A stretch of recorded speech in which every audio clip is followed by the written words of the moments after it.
Hey learners, this is Dr. Rishi from the Learners Academy.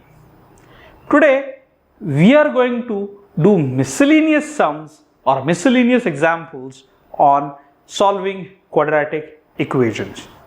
We've already done 5 parts on this particular topic. In today's topic, we are going to mix various things. Now these are the examples that cannot be listed in any of the first 5 parts that we have done. So these are going to be really interesting. They are going to pull sums from throughout the book, and we are going to use quadratic equations to solve those kind of examples. So stay tuned till the end of the video, क्योंकि ये बहुत important है. ये particular topic में literally कहीं से भी चीजें खींची जाने वाली है, not just from your maths book but also at times from your physics book. तो ये directly चीजें use करेंगे and they'll directly show you how we can apply quadratic equations to solve these kind of sums. So without losing any time, let's go ahead and dive into solving these miscellaneous yet confusing yet interesting sums. So this miscellaneous problems basically mean that these problems were not categorized in any of the problems that we have solved so far. So we looked at various different problems in various different perspectives dealing with the quadratic equations. तो ये वाले video में अपन ने वो problem देखेंगे जो अलग है, मतलब जो बाकी के कंसेप्ट्स में भी आ रहे हैं throughout the book. So Selina में जो अलग अलग कंसेप्ट्स है, जैसे एपी है, शेयर्स एंड डिविडेंड्स है, तो ये जगह पर अपन ने कई जगह पर क्वाड्रेटिक इक्वेशंस यूज किए हैं to get the final answer. तो ये वाले सेक्शन में मेजॉरिटीली वैसे क्वेश्चंस आने वाले हैं. तो let's check these out. So this solved example number 10. तो ये देखने से ही दिख रहा है कि ये एपी वाला एग्जाम्पल है, पर इसको सॉल्व करना है यूजिंग क्वाड्रेटिक इक्वेशंस. तो जब भी अपन एपी में n फाइंड करते हैं तो we generally have it as the quadratic equation. Now there is an error in this, there is a typo error in this. I'll just correct it. It should be a plus here. Yeah, extremely sorry. वो shift दबा के नहीं हुआ शायद से. But anyways, so the question tells that the sum of the first n natural numbers is given by the relation s is equal to half n times n plus 1. Find n if the sum is 276. अभी ये वाला जो formula था ये अपन ने directly सीखा था AP में. वो कार्ल गॉस भाई साहब थे, he was the one who used it for the first time and he added 1 to 100 in a fraction of a second. तो अभी अपन देखेंगे कि ये कैसे यूज होगा. सो व्हाट इज गिवन, तो S is equal to 276 and we have half n times n plus 1 is equal to 276. तो अगर इसको मल्टीप्लाई करेंगे, ये 2 को दूसरी साइड से मल्टीप्लाई करेंगे तो 552 आ जाएगा, और उसको ये साइड में लेके आएंगे तो n square minus n times 552 is equal to 0. मेरा आंसर आ जाएगा. This is my quadratic equation, this is my required quadratic equation. Okay, तो अभी यहाँ पे 2 कंसेप्ट यूज हो रहे हैं साथ में. अगर यही सवाल एपी में आता तो थोड़ा सा अलग पूछा जाता. दे वुड से कि वो शायद से आपको डी दे देते या फिर आपको ए दे देते, समथिंग लाइक दैट. ओके, तो अभी इसको फैक्टराइज कैसे करेंगे, तो आई नीड टू फैक्टराइज 552. उसको फैक्टराइज करना है, बड़ा नंबर है तो you can directly use the formula method as well, it would give you exactly the same answer. तो 24 मल्टीप्लाइड बाय 23 करेंगे. अभी इसको एक को माइनस होना चाहिए, एक को प्लस होना चाहिए. द छोटा वाला शुड बी माइनस बिकॉज यहाँ पर प्लस n है, तो इसका कोएफिशिएंट है 1. ओके, तो इसको कैसे लिख सकते हैं अपन, तो इसको लिख सकते हैं n square plus 24n minus 23n minus 552 is equal to 0. तो पहले इसमें कॉमन आ जाएगा n and will get it as n plus 24, और दूसरे इसमें आ जाएगा minus 23 giving us n mine plus 24. तो n प्लस 24 कॉमन आ जाएगा इधर और n माइनस 23 इधर. कंपेयर करेंगे तो will get n is equal to minus 24 और n is equal to 23. Now we need to reject n is equal to 24 because n is a natural number. Numbers है जो गिनने अपने को, तो the sum of first 23 natural numbers is equal to 276. I hope you've understood this. Please quickly make a note of it. Take a screenshot so that we can go ahead.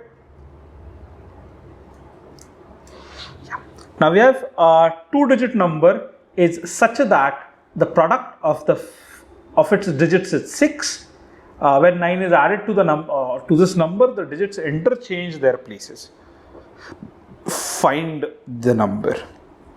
अभी ये थोड़ा सा ट्रिकी होता है जब भी अपन को digits interchange करने पड़ते हैं.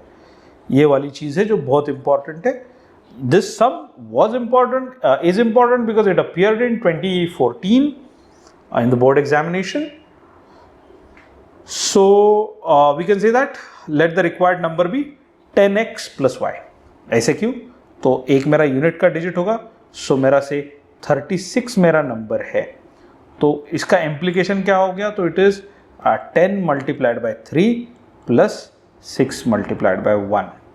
तो ये 10 से या 10 का डिजिट मल्टीप्लाई होगा और 1 से 1 का डिजिट मल्टीप्लाई होगा. ये बहुत ज़्यादा क्रूशियल चीज़ है जो आपको ध्यान में रखनी है. कभी भी जैसे डिजिट इंटरचेंज वाला सम आ जाएगा, you read digit interchange there, then you have to write the number like this. Now, from the first condition, x multiplied by y is equal to 6. And from the second condition, if we add, so ये number है मेरा, इसमें मैं 9 add कर दूंगा, तो 9 is added to the number, then the digits gets reversed. तो reverse मतलब क्या? तो ये 36 है, तो इसका बन जाएगा 63. बहुत crucial है. तो 63 बनेगा तो वो क्या हो जाएगा? तो it would be 10 multiplied by 6 plus 3 multiplied by 1. काफ़ी सारे बच्चे जो इसमें मिस्टेक कर देते, they are having difficult time to get the second part of the equation, और फिर पंगे हो जाते, फिर मार्क्स नहीं आते. There is one more crucial thing कि यहाँ पर एक y आ गया है which is a second variable. तो इसको कैसे अपन हटाएंगे इज अगेन क्रूशियल. तो from this we can write 10x plus y plus 9 is equal to 10y plus x. Implies that. तो y's को, सारे y's को एक साइड में लेके गए, सारे x's को एक साइड में लेके गए, तो ये वाले y को इधर लेके आया हूँ मैं और ये वाले x को इधर लेके गया, तो I get 9y is equal to 9x plus 9 which means y is equal to x plus 1. तो ये हो गया मेरा very easy looking example, very easy looking quadratic equation, क्योंकि मेरे पास क्या पता था कि xy is equal to 6. तो xy is equal to 6 मतलब y में x plus 1 डाल दिया y की जगह पर. I replaced it and I got x times x plus 1 is equal to 6 और x square plus x minus 6 is equal to 0. ये हो गया मेरा क्वाड्रेटिक इक्वेशन. तो मेरे को दो नंबर चाहिए जिनका मल्टीप्लिकेशन -6 आना चाहिए और एडिशन +3 या +1 आना चाहिए. तो कैसे करेंगे इसको? फैक्टराइज कैसे करेंगे? तो 6 गेट्स फैक्टराइज्ड इनटू -2 एंड +3, क्योंकि मेरा एडिशन कितना चाहिए? तो मेरा एडिशन चाहिए it should be equal to +1. तो ये वाला फैक्टराइज कैसे हो जाएगा? तो it would be x square plus 3x minus 2x minus 6. अभी इन दोनों में कॉमन क्या है? तो x माइनस 3 इधर कर देता हूँ इसको. सो it is x times x minus x plus 3 minus 2 times x plus 3, giving me x minus 2 times x plus 3. So that's equal to 0. This is also equal to 0. So effectively x is equal to 2 or x is equal to 3. अभी natural number है तो -3 को हटा देंगे. So x is equal to 2. So y would be equal to x plus 1. So that is 2 plus 1. So that is 3. So मेरा original number क्या है? 10x plus y. अभी यहाँ पर दोनों नंबर लिखे, 10y प्लस x भी लिखा है. ध्यान में रखो ओरिजिनल नंबर कौन सा वाला है आपका. तो मेरा ओरिजिनल नंबर है 10x plus y. 10x plus y मैंने नंबर लिख दिया and I ended up with my number as 23. So 23 is my final answer. आगे देखेंगे क्या होता है. So let's go ahead with the next example. Quickly make a note of this. हाँ, ये भी काफी इंपॉर्टेंट काइंड के सवाल होते हैं जहां पर एजेस पूछे जाते हैं. They are asking for ages. So we have 5 years ago, a woman's age was the square of her son's age. 10 years hence, her age will be twice that of her son's age. Find ages of the son 5 years ago, the present age of the women. दो चीजें find करनी है. जब भी दो चीजें find करनी है तो ये क्वेश्चन आएगा 4 मार्क के लिए. So we have let the son's age be x. तो women's age, son's age, अभी दो चीजें कंसीडर करनी है. son's age 5 years ago and women's age 5 years ago and son's age present age and women's present age. तो son's age 5 years ago, if we consider it as x, then women's age 5 years ago would be x square. Son's age 5 years ago would be x and women's age 5 years ago would be x square. तो the present ages कितने होंगे उनके? तो दोनों में 5 years add करने हैं, तो it becomes x square plus 5 and x plus 5. Now 10 years hence women's age कितना होगा? तो उसका present age plus 10. So that is x square plus 15. और son का age कितना होगा? तो it would be x plus 15. तो आगे में we'll get, so according to the given condition 10 years hence women's age would be twice the son's age. तो women का एज 10 ईयर बाद कितना होगा? तो x स्क्वायर प्लस 15. और सन का एज कितना होगा? तो उससे दुगुना, सन के एज के दुगुना वुमेन का एज होगा. तो ये उसका एज है और उसका सन का तब का एज होगा x plus 15 and we have to multiply it by 2. तो सारी चीज़ों को मल्टीप्लाई करके अपन इक्वेशन लाएंगे x square minus 2x minus 15. Now on solving we get x is equal to 5 and x is equal to minus 3. इन्होंने यहाँ पर भी डायरेक्टली किया है. कैसे करेंगे इसको? तो मुझे चाहिए 15 के फैक्टर्स चाहिए, मुझे माइनस 15 के 2 फैक्टर्स चाहिए जिनका एडिशन होगा minus 2. We can clearly look at it and see that it is minus 5 and plus 3. दोनों को ऐड करूंगा, माइनस 2 आ जाएगा, दोनों को मल्टीप्लाई कर दूंगा तो माइनस 15 आ जाएगा. Simple and easy. नाउ इसके बाद क्या होगा? तो we can write it as, इसको पहले लिख लेते हैं. So it is x square minus 5x plus 3x minus 15 is equal to 0. तो इन दोनों में कॉमन है x, we get x minus 5 plus 3, we get x minus 5. So end up with x minus 5 times x plus 3 giving me it is equal to 0. So x हो जाएगा 5 या फिर minus 3. Now negative as तो हो नहीं सकता किसी का, तो इसको तो डिस्कार्ड करना पड़ेगा अपने को. So this gets rejected and x is equal to 5. So the age of the son 5 years ago was x, so it is 5 years. The present age of the woman is x square plus 5, so that is 5 square plus 5, so that is 30 years. So that was about solving these age वाला problems. अभी आगे देखेंगे next वाला क्या है. Quickly make a note of this. तो आगे है मोटर बोट. अब ये सबसे कॉम्प्लिकेटेड वाले हैं. अपस्ट्रीम डाउनस्ट्रीम प्रॉब्लम्स बोलते हैं. ये स्टेट बोर्ड में भी आते हैं, सीबीएसई में भी आते हैं और आईसीएसई में भी आते हैं. ये थोड़े से कॉम्प्लिकेटेड इसलिए होते हैं because we have to do a lot of maths in this. तो ये थोड़ा ध्यान देकर समझिएगा इसमें कैसे किया जाता है ये वाला problem. So what do we have? तो we have a motor boat whose speed is 9 kilometers per hour in still water. It goes 12 kilometers downstream and comes back in a total time of 3 hours. Find the speed of the stream. समझना बहुत ज़रूरी है. मेरे पास एक river है ऐसी या फिर स्ट्रीम है ऐसी जिसमें एक बोट है ऐसी जो जा रही है इस डायरेक्शन में और स्ट्रीम फ्लो हो रही है इस डायरेक्शन में. ओके, तो ये अपस्ट्रीम से डाउनस्ट्रीम ये अपस्ट्रीम गई और फिर वापस आई, तो मैं बोलूँगा अपस्ट्रीम गई और फिर डाउनस्ट्रीम आई. या फिर it can be the other way around as well. That is the boat going in this direction and coming back up. तो या तो बोट डाउनस्ट्रीम जा रही है और फिर अपस्ट्रीम आ रही है, या फिर अपस्ट्रीम जा रही है और फिर डाउनस्ट्रीम आ रही है. ये दो चीजें हैं इसमें. तो विजुअलाइज करने के लिए I hope everyone has visualised कि हो क्या रहा है. भी आगे देखेंगे इसको सॉल्व कैसे करेंगे. So I have let the speed of the stream is equal to x kilometers per hour. So therefore speed of the boat downstreams would be तो अभी स्ट्रीम का स्पीड चाहिए अपने को. तो ये ये बोट तो ऊपर जा रही है 9 किलोमीटर्स पर आवर से, और ये स्ट्रीम है ये नीचे जा रही है with x kilometers per our. Okay, तो ये पहले डाउन स्ट्रीम मतलब इस साइड जा रही है और फिर ऊपर आ रही है। तो when the boat goes down streams, तो दोनों के स्पीड जो है वो सेम दिशा में होंगे। तो in this case the boat is going actually in this direction. तो पहले स्ट्रीम के साथ जा रही है और फिर स्ट्रीम के ऑपोजिट आ रही है। तो अभी जब speed of the boat down streams is 9 + x and speed of the boat up streams is 9 - x kilometers per our. तो 9 + x और 9 - x।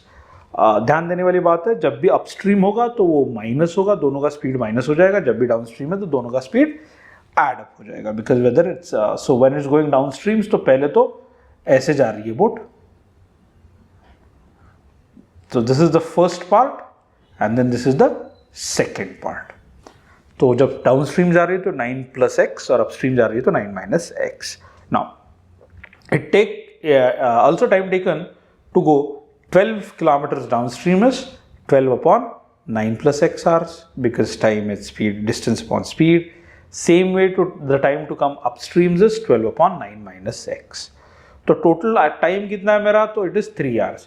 अभी these sums are similar to the time speed वाला, but ये upstream downstream का उसका एक special part है।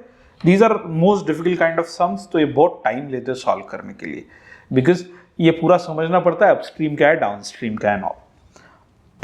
Now we can not add them directly, so first numerators को डिनोमिनेटर्स को सेम करेंगे, क्रॉस मल्टीप्लाई करेंगे। इधर देखेंगे तो ये -12x आ रहा है, ये +12x आ रहा है, ये खत्म हो गया and we ended up with 108 upon x² plus 9 + x times 9 - x, so it's equal to 3.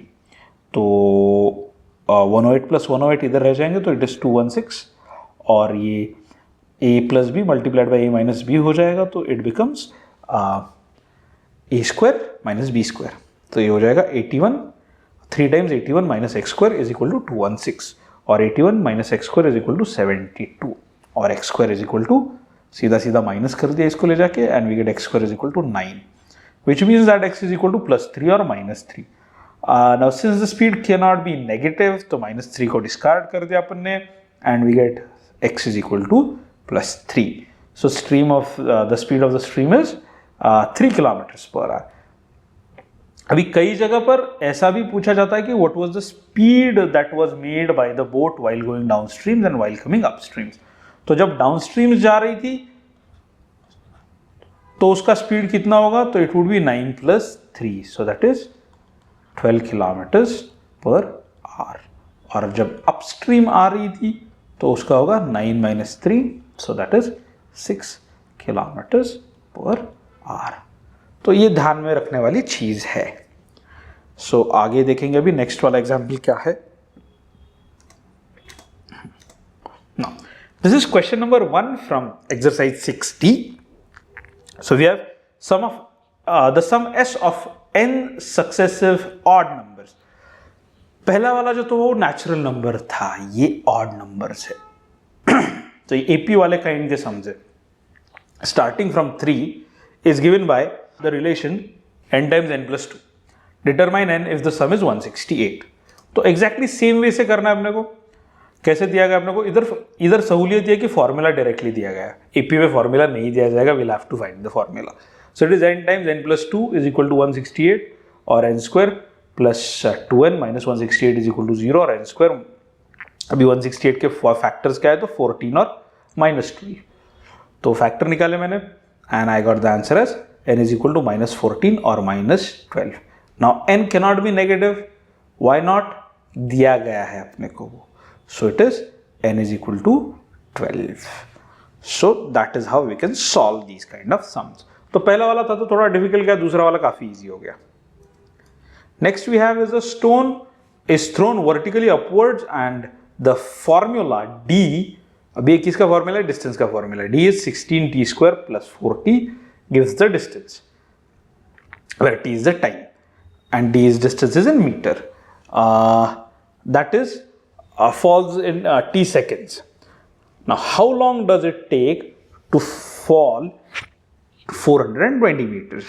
तो अभी मुझे टाइम चाहिए कि मैं ऐसे उछालूंगा उसको कि उसको 420 मीटर्स वर्टिकली नीचे जाना चाहिए वो, तब कितना होगा। ओके, तो मुझे फॉर्मूला क्या दिया गया है, तो मुझे टी का वैल्यू फाइंड करना है। तो इट इज 16t² प्लस, अभी ये कहाँ पर यूज होगा, जनरली तो डेप्थ फाइंड आउट करने के लिए यूज होगा। सो यार 16t² plus 4t is equal to 420। 420 को ए साइड में रहा तो -420 हो जाएगा, और सारों को डिवाइड किया विथ 4, तो we end up with 4t² plus t minus 105। अभी यहाँ पर मल्टीप्लीकेशन करना पड़ेगा 4 का और 105 का। तो अगर आप दूसरी चीज़ भी कर सकते हो यहाँ पर, you can directly go ahead with x is equal to minus b plus minus root of b² minus 4ac upon 2a use करके। तो वो कैसे हो जाएगा, तो it would be equal to what, तो it is 1 plus minus root of, तो ये आंसर हो जाएगा। सो मेरा b है 1, सो it is 1 minus 4 times 105 divided by 2 times 4। तो ये मेरा आंसर हो जाएगा 1 प्लस माइनस, इधर एक और 4 आ जाएगा, 4ac है तो 4 मल्टीप्लाइड बाय a इज 4 या ओके। तो if you look at it, it would come to, और इसमें से एक माइनस है, 105 माइनस है, so it would be equal to, तो ये हो जाएगा 1 plus minus root of 1681 divided by 420 multiplied by 4 is 1680 plus 1 is 1681, ये प्लस हो जाएगा क्योंकि इधर भी एक माइनस था, डिवाइडेड बाय 8। सो आंसर क्या आ जाएगा मेरा, तो मेरा आंसर डायरेक्टली आ जाएगा, तो इसका रूट है 41, सो it would B 1 plus minus 41 divided by 8, सो हो जाएगा। तो टोटल आंसर अगर अपन देखेंगे तो वो होना चाहिए, तो it would be equal to -42 upon 8 और 40 upon 8 which is equal to 5, या फिर ये तो 5 हो जाएगा, and this would be equal to -21 upon 4। तो this way you can do it in a easier manner, थोड़ा नंबर बड़ा आ जाता है, that's all, but you can solve it with this method as well. So we can have, और ये method easier है, we can directly look at it and see कि भाई 20 multiplied by 21 is 420 and directly we can get the answer.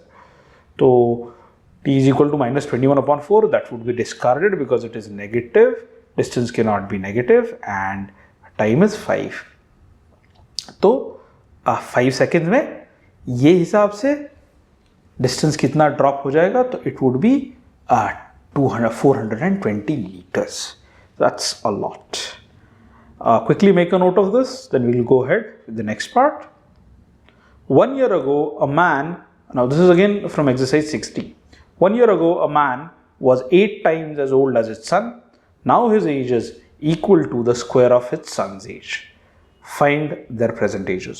ये भी पिछले वाले की तरह ही था, जिसमें मदर और सन का एज था। तो here we have let the present age of the son be x, so the present age of the man would be x square. Now 1 year ago, son's age was x minus 1 and man's age was x square minus 1. Now, what is the relationship between their ages? So x square, his 1 year ago their ages was, the man's age was 8 times its son's age. So we get x square minus 1 is equal to 8 times x minus 1. सारों को एक side में लाया, x x को cancel out कर दिया, तो we end up with x square minus 8x plus 7 is equal to 0, और x minus 7 times x minus 1 is equal to 0, और x is equal to 7 or x is equal to 1. Now if x is equal to 1, then x square would be 1, which is not possible because father's age cannot be equal to the son's age, not possible, so x is equal to 7. So if x is equal to 7, then x square would be equal to 49. तो उनका present age कितना होगा, 7 और 49. अभी आगे वाला example देखेंगे. Now, we have Mr. Mehra sends his servant to the market to buy oranges worth rupees 15. The servant having eaten these oranges on the way, 3 oranges on the way. ये servant थोड़ा होशियार है, 3 oranges खा लिए उसने. Now, Mr. Mehra pays rupees 25 paise per orange more than the market price. क्यों 25 पैसा क्यों देना पड़ा per orange? Because servant जो था उसने 3 oranges खा लिए. Now, taking x to be the number of oranges which Mr. Mehra receives from the form of quadratic equation in x and hence find the value of x. तो फटाफट कर देते. So let the number of oranges be y. So cost of one orange would be 15 upon y. Now, the servant ate 3 oranges. So Mr. Mehra received y minus 3 oranges. So x would be equal to y minus 3 or y would be equal to x plus 3. Okay. So cost of the orange paid by Mr. Mehra is the cost that he paid for 15 oranges, cost for 1 orange but plus 0.25. So we can have it as 15 upon x plus 3 plus 1 upon 4. ये बहुत अच्छी trick है. क्यों? क्योंकि 0.25 को कब तक झेलेंगे, तो इट्स बेटर कि we convert it into a fraction and make it 1 upon 4. देगा 1 upon 4. अभी it should be equal to how much, तो it should be equal to कितने ऑरेंजेस है, 15 रुपए दिए थे भाई साहब ने उनको, तो इट इज इक्वल टू 15. तो ये हो गया मेरे कॉस्ट ऑफ 1 ऑरेंज, और मेरे पास कितने ऑरेंजेस है, x ऑरेंजेस थे उनके पास जब वो सर्वर ने खरीदे थे उसको. So this gets multiplied by x here. Okay, तो let's go ahead.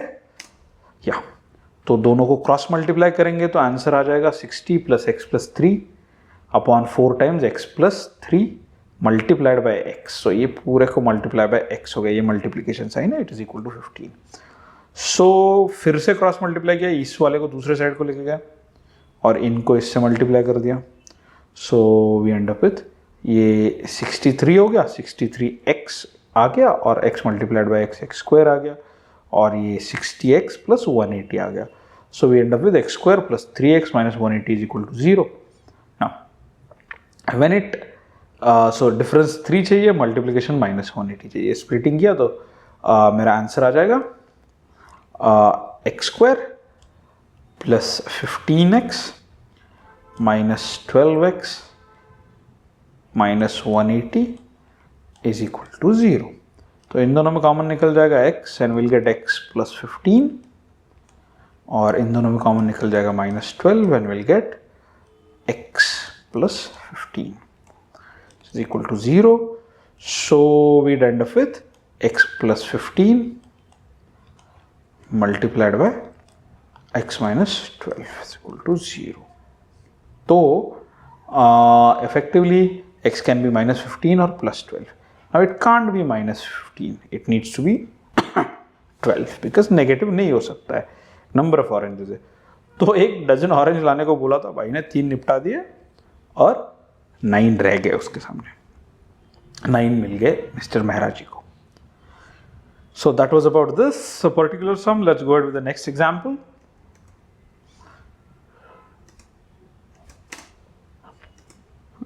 Now, okay, so we have rupees 250 is divided equally among a certain number of children.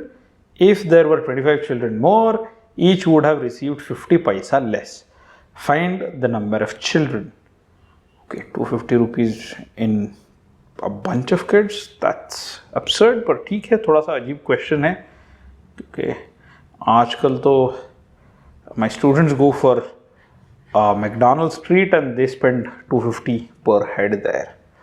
पर ठीक है, I don't know which era this question is from. But anyways, so let's go ahead. We have the number of children be x. It is given that rupees 250 is divided into x students. So each student would get 250 upon x. Now there are 25 children more, then each student would have got 250 upon x plus 25. Now from the given information, अगर दोनों का subtraction करेंगे, इस ये बड़े वाले में से छोटा वाला माइनस करेंगे तो it would be equal to 50 upon 100 because it is 50 पैसा. तो वी मल्टीप्लाई इट आउट, इसको क्रॉस मल्टीप्लाई करना पड़ेगा तो यहाँ पर देखो प्लस 250 माइनस 250 आ गया है nicely. We'll just wrap it up and we'll get 6250 upon x times x plus 25 is equal to 1 upon 2. Now, तो ये आ गया मेरा आंसर. इसको क्रॉस मल्टीप्लाई किया तो x square plus 25x minus 12500 is equal to 0. तो 125 और 100 इनके सीधा सीधा दिख रहा है कि ये दोनों इनके फैक्टर्स हो जाएंगे. So will have x is equal to minus 125 और x is equal to 100. So there were 100 students. So these people are giving 250 rupees to 100 students. I don't know what they would be doing with these 2.5 rupees that they'll get. But okay, it's a hypothetical sum, so we'll let it pass. Let's go ahead with the next one. In the next one, we have an employer finds that if he increases the weekly wages of each worker by 5 rupees and employs 5 workers less, he increases his weekly wage bill from 3150 to 3250. Taking the original weekly wage of each worker as x, obtain an equation in x and then solve it to find the weekly wages of the worker. So original wages we kept it as x, then original weekly wages bill would be 3150. Now, so number of workers कितने होंगे? number of workers होंगे 3150 upon x. Same way new weekly wages कितने हैं? तो x plus 5 and bill कितना है उसका? तो 3250. समझ रहे हो? मतलब अगर x रुपए हर बंदे को दे रहा है वो, तो 3150 सारों को मिला के देने पड़ेंगे.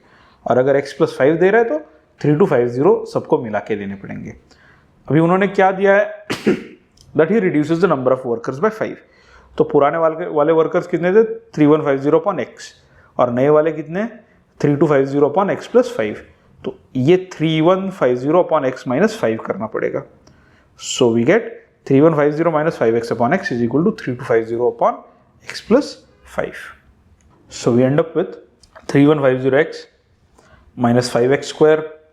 तो कैसे आया वो? क्रॉस मल्टीप्लाई किया, इसको इस साइड से मल्टीप्लाई किया तो ये बड़े बड़े नंबर आ गए मेरे. 15750 minus 25x is equal to 3250x. When I solve everything, it boils out to be x square plus 25x minus 3150.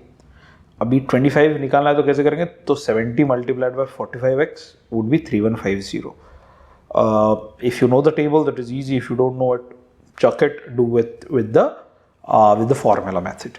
Because if you are not comfortable with this method, please don't follow this method. Do it with the formula method. You will get exactly the same answers. You take A as 1, B as 25, and C as minus 3150, and you'll get exactly the same answer. Yeah. So we'd end up with, अभी इनमें common है x, so it is x times x plus 70 minus 45 times x plus 70 is equal to 0, or we end up with x plus 70 times x minus 45 is equal to 0. So now x cannot be equal to minus 70 wages है, किसी को negative wages पे काम पे नहीं रख सकते अपन, तो minus 45, तो minus 70 को तो चेकआउट कर दिया तो x is equal to 45. So the original weekly wages of the worker is rupees 45. This is an absolutely hypothetical example because currently we have a minimum wages policy which is set by the government और वही follow करनी पड़ती है, तो एक काफी hypothetical example है. Okay, now let's go ahead with the next part that we have. Now this is from exercise E, that is the last exercise in the book. We have 6,500 to be divided equally among a certain number of person. Had there been 15% more, each would have got 30 less. अब ये वही है जो 50 पैसा less था, but it is slightly less absurd. तो देखेंगे कैसे करेंगे. तो total money which was divided is 6500 and total number of people is x, so it is 6500 upon x हो गए मेरे each person का share. Now from the given information, if 15% were more, So the new share would be 6500 upon x plus 15. तो difference कितना आना चाहिए दोनों में? 30 रुपीज लेस. ना यहाँ पर ये 6500 दो बार आया, एक बार प्लस एक बार minus, so you can just check it. And इन दोनों को मल्टीप्लाई करेंगे तो इधर भी 15 का मल्टीपल है, इधर भी 15 का मल्टीपल है, so we can take it out directly. तो 15 1s लिख देंगे, 15 2s लिख देंगे, and 1s and 3250 are. So I can directly reduce it to 3250 upon x plus 15 is equal to 1, or x square plus 15x minus 3250 is equal to 0. Now x square plus 15x minus 3250 is equal to 0, so we can separate these out and we'll have 65x minus 50x minus 3250 is equal to 0. इन दोनों में common है x, so we get x plus 65. इन दोनों में common है minus 50, so we get x plus 65. 50 times x plus 65, effectively giving us x plus 65 times x minus 50 is equal to 0, or x is equal to 60 minus 65, which should be discarded, and x is equal to 50 is our answer. So the number of people that are there would be the original number of people would be 50. Because of 6,550 rupees, 50 people were divided कर रहे.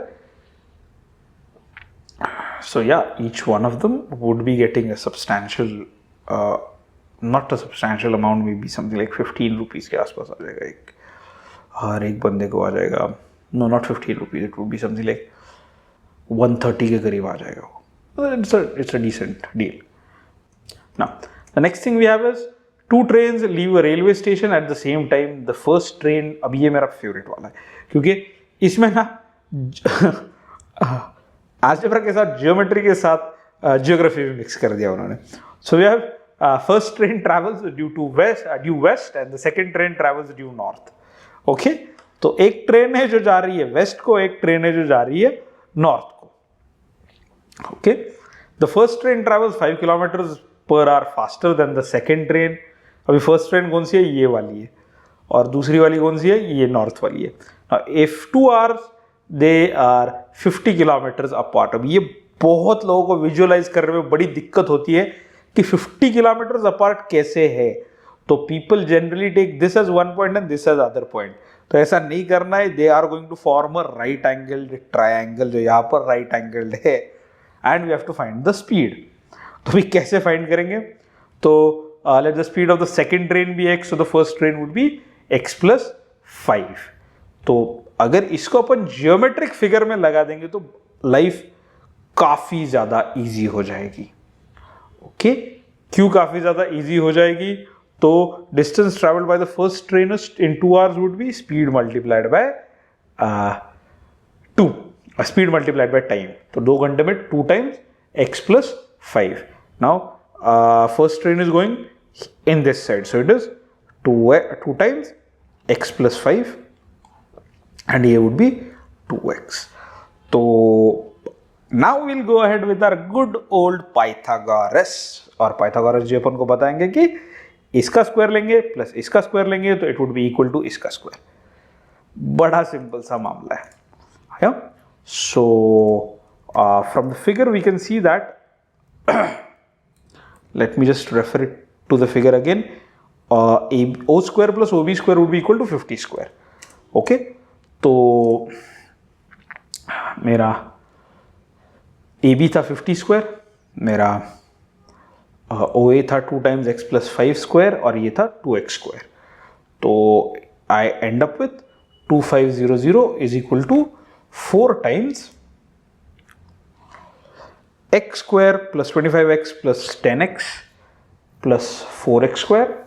So ultimately giving me 8x square plus 4x square, 4x minus 2400 is equal to 0.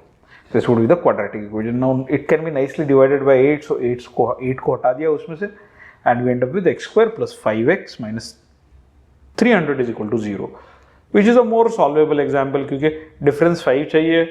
तो automatically we can see that 15 multiplied by 20 is 300. तो आगे में इसके मेरे roots आ जाएंगे. x plus 20 multiplied by x minus 15 is equal to 0, so which means x is equal to minus 20 और x is equal to 15 cannot be negative, तो उसको discard कर दिया मैंने. और मुझे मिला x is equal to 15. Hence, the speed of the second train is 15 kilometers and the speed of the first train would be 15 plus 5, so that is 20 kilometers per hour. So first train का speed है 15 kilometers per hour, second train का 20 kilometers per hour. Now, let's go ahead with the next part that is there. Quickly make a note of this. Yeah. Now, the sum of ages, अभी ये फिर से sum वाला sum आ गया. The sum of the ages of the father and his son is 45 years. Find 5 years ago the product of the ages in years was 124. Determine their present ages. So let us first get the present age. Present age of the father and his son so is x and 45 minus x respectively. दोनों का addition 45 है तो x and x minus 45 ये simple कर दिया अपन इधर. Then we have 5 years ago father's age was x minus 5. 5 years ago son's age would be 45 minus x minus 5, so that would be 40 minus x. So product कितना है उनका 124, तो दोनों को मल्टीप्लाई कर दिया तो इट इज इक्वल टू 124. तो we end up with 4x minus x square minus 200 plus 5. इसको इससे मल्टीप्लाई करेंगे तो इससे किया तो 40x आ गया, इसको इससे किया तो माइनस एक्स स्क्वायर आ गया, इससे इसको किया तो माइनस 200 आ गया, इसको इससे किया तो प्लस 5x आ गया. It's equal to 124. So end up with x square minus 45x plus 325 is equal to 0 और x square minus 3x minus 9x plus 325 is equal to 0. दोनों में कॉमन गया तो पहले वाले में x है तो it is x times x minus 36 और दूसरे में it is x minus 9 is equal to 0. So we end up with x time x is equal to 36, or if x is 9, x is equal to 36 or x is equal to 9. Now, father's age, can it be 9 years? Absolutely not possible. Son's age would be 45 minus x, so it is 36 years, which is not possible. भाई बेटा बाप से बड़ा कैसे हो सकता है? Then we have, so if we take father's age as 36, so we can say that son's age is 9 years. So let's go ahead with the next example. Now, in an auditorium, ये भी बहुत interesting सा सवाल है. In an auditorium, the seats were arranged in a row and column. The number of rows was equal to the number of seats in each row. When the number of rows was doubled, the number of seats in each row was reduced by 10. The total number of seats increased by was 300. The number of rows in the original arrangement and the number of seats in the auditorium after rearrangement. ये चीजें find करनी है. तो let the number of rows in the original arrangement be x. Then the number of seats in each row in the original arrangement is x. So the total number of seats would be x square. Now, from the given information, 2x, क्योंकि मैंने number of rows were doubled, multiplied by x minus 10 because the number of seats in each row were reduced by 10 is equal to x square plus 300 because ये original number था मेरा. तो x square चाहिए इधर, 2 typo है again. So we end up with the final equation as x square minus 2x minus 300 is equal to 0. तो इसको मैं सॉल्व कैसे करूँगा? तो 300 लाना है मेरे को, मल्टीप्लाई बाय और सम होना चाहिए minus 20. So I can write it as x square minus 30x minus 10x sorry plus 10x minus 300 is equal to 0 और इन दोनों में कॉमन है x, सो it would be x minus 30 plus 10 times ये 10x है तो x minus 30 to 0 giving me x minus 30 times x plus 10 is equal to 0 और x is equal to 30 and minus 10. अभी minus 10 तो हो नहीं सकता ये क्योंकि it's a number, तो we'll end up with since the number of rows or the seats cannot be negative, so x is equal to 30 is our answer. So the number of rows in the original arrangement is 30 and the number of seats after rearrangement is x square plus 300, so that is 900 plus 300, so that is 1200. Let's go ahead with the next example that is there. This is again from exercise E. We have 2 years ago, a man's age was 3 times the square of his son's age. In 3 years' time, his age will be 4 times his son's age. Find their present ages. So, let's see what we get. Let the age of the son 2 years ago be x. Then his father's age 2 years ago would be 3x square. Present age would be x plus 2. Present age father का होगा 3x square plus 2. 3 years hence, son's age is x plus 2 plus 3, so that is x plus 5, and father's age would be x square plus 2 plus 3. So that is x square, 3x square plus 5. Now from the given equation, 3 years time, his age will be 4 times his son's age. तो son का age कितना है? 3 years hence x plus 5, और father का age है 3x square plus 5. So 3x square plus 5 would be equal to 4 times x plus 5. तो solve करेंगे तो डायरेक्टली ये आंसर आ जाएगा. कैसे आ जाएगा देख लेते हैं अपन. 3x square plus 5 is equal to 4x plus 20.